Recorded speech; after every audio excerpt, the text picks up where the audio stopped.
RUU TNI terbaru kembali menjadi sorotan publik. Salah satu pasal yang menuai kontroversi adalah pasal 47 ayat 2.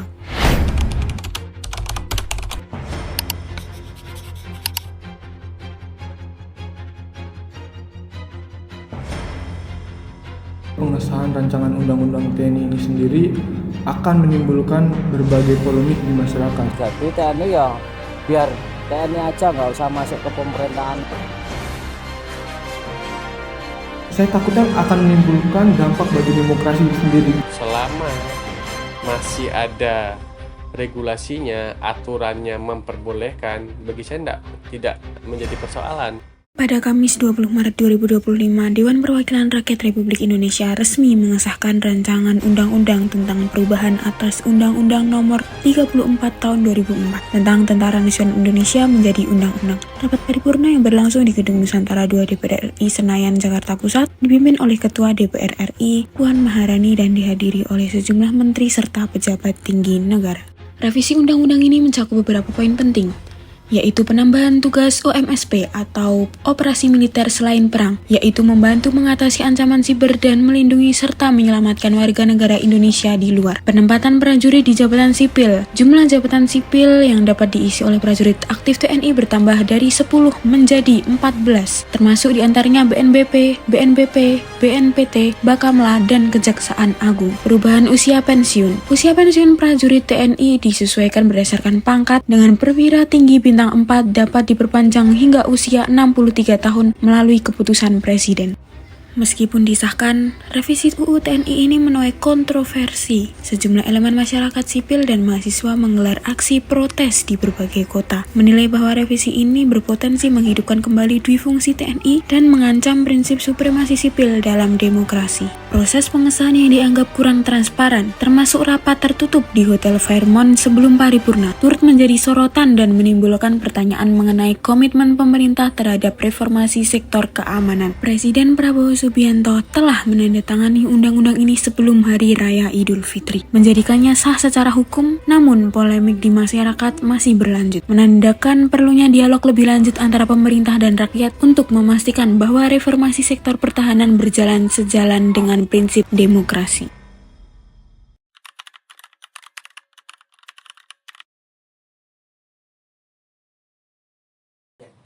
Baik, selamat pagi. Perkenalkan, saya Muhammad Fakih dengan NPM 244100093 dari Ilmu Komunikasi, ingin mewawancarai Bapak Dr. Doris. Selamat pagi, Pak. Ya, selamat pagi Mas Fakih ya. Oke. Apakah Bapak bersedia untuk menjawab pertanyaan? Bersedia. Baik. Pertanyaan pertama, apakah penempatan prajurit TNI aktif di jabatan sipil dan lembaga penegak hukum berpotensi menimbulkan tumpang tindih kewenangan antara militer dan sipil? Bagaimana risiko yang mungkin timbul, Pak? Oke, ini kemarin tuh beritanya viral 6 bulan yang lalu ya, atau 1 tahun yang lalu terkait TNI itu sudah dimasukkan ke ranah sipil.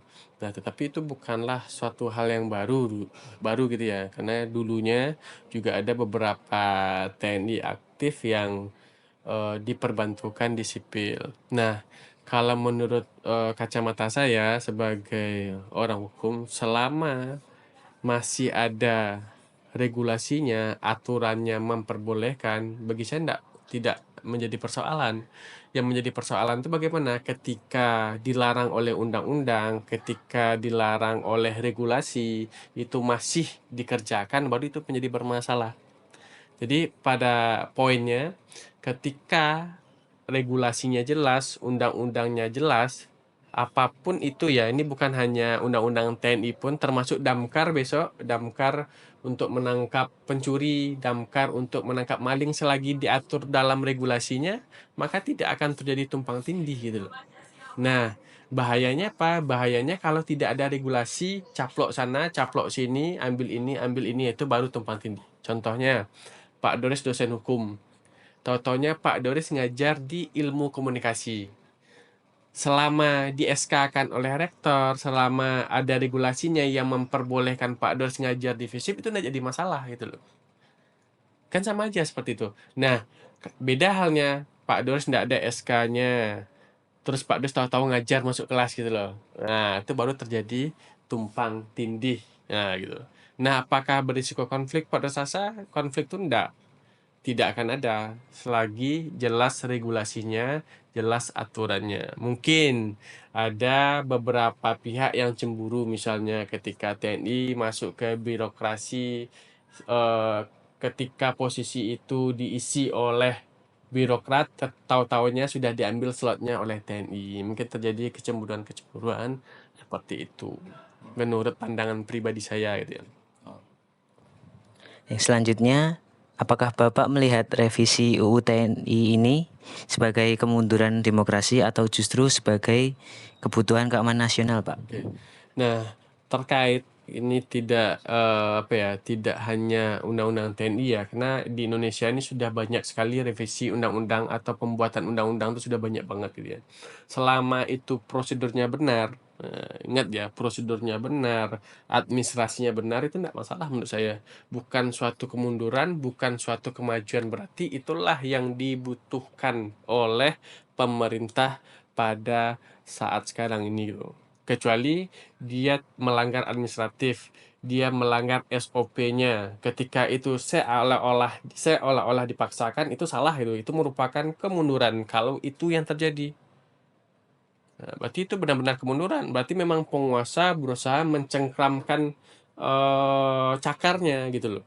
Kalau dia melanggar dari segi administratif, dari segi SOP-nya. Tetapi kalau itu sudah sesuai dengan aturan mainnya, itu tidak masalah. Berarti itu memang kebutuhan gitu loh. Jadi kita melihat dari dua sisi. Kalau benar itu, sekali lagi, kalau benar itu dia lakukan secara tidak bagus, melanggar administratif, berarti pemerintah itu salah dan keliru gitu. Tapi kalau sesuai administratif, sesuai dengan SOP, berarti itulah kebutuhan yang dirasa perlu diambil oleh pemerintah. Begitu.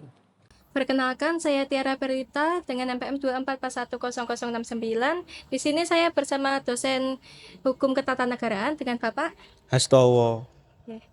Untuk pertanyaan yang pertama, apakah menurut Bapak perubahan ini membuka peluang tumpang tindih antara peran sipil dan militer? Ya, kalau menurut pendapat saya ya, dari kacamata saya itu apakah ada peluang tumpang tindih ya? Tentunya kalau kita berbicara peluang ya pasti ada gitu kan, karena hakikatnya kehadiran undang-undang TNI itu kan sebelumnya kita berbicara undang-undang yang lama itu kan ada pemisahan ya, pemisahan yang tegas dan jelas gitu kan, mana militer, mana sipil gitu kan di dalam birokrasi pemerintahan. Namun kita ketahui ketika kita lihat di ketentuan yang baru itu kan ada perluasan posisi yang bisa diisi oleh prajurit aktif, dan juga di situ ada penambahan prajurit nonaktif ya, pensiun maupun pensiun dini itu juga bisa menduduki kementerian lain. Maka di sini kalau kita lihat potensinya ya tentunya ada, terutama mengarah kepada transparansi dan akuntabilitas gitu kan. Seperti yang kita tahu kalau di corak militer gitu kan, cara kepemimpinan, cara organisasinya kan mereka lebih kuat ya, satu komando gitu. Berbeda ketika sipil itu kan lebih fleksibilitas gitu kan ya. Maka akan berpengaruh khususnya demokrasi kita, arah demokrasi kita yang sebelumnya mungkin lebih bebas, fleksibel. Tapi kalau ke depan nanti mungkin akan ada batasan-batasan karena teman-teman atau prajurit TNI ini kan dengan doktrin kependidikannya, pelatihannya satu komando yang harus cenderung lebih ini ya, settle dan kaku ya. Maka nanti juga bisa akan mengontrol pemerintahan maupun kehidupan bermasyarakat itu. Untuk pertanyaan kedua, apakah wajar jika prajurit TNI aktif diizinkan menduduki jabatan sipil? Ya, kalau prajurit aktif itu saya kira sah-sah saja, tergantung urgensi atau kebutuhannya.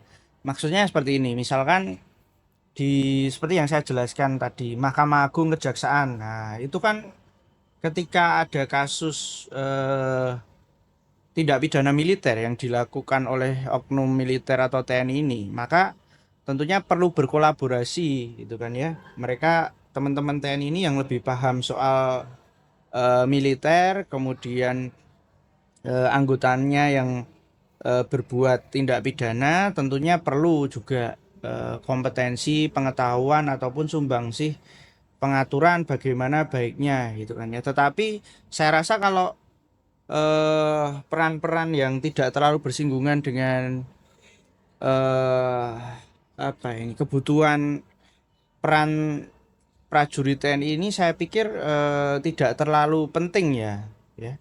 Misalkan yang sifatnya sangat birokratif atau administrasi pemerintahan gitu ya.